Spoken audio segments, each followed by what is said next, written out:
या बातमीचे प्रायोजक आहेत PG रिसॉर्ट नंदुरबार।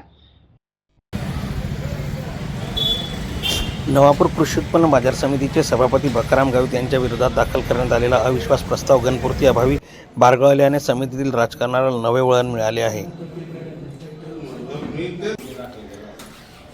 सभेसाठी देण्यात आलेल्या 30 मिनिटांच्या अवधीमध्ये केवळ 2च सदस्य उपस्थित राहिल्याने आवश्यक गणपूर्ती पूर्ण झाली नाही। त्यामुळे महाराष्ट्र सहकारी अधिनियम कलम 23 अनुसार विशेष सभा तहकूब करण्यात आली। भिसरवाडी येथे हे वृत्त येताच कार्यकर्त्यांनी फटाक्यांची आतिषबाजी करीत जल्लोष केला। सचिन जाधव, नंददर्पण न्यूज, भिसरवाडी प्रतिनिधी।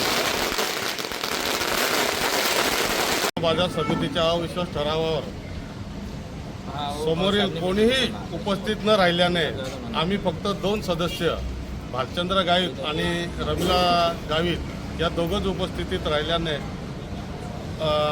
अविश्वास हा बारगळलेला आहे।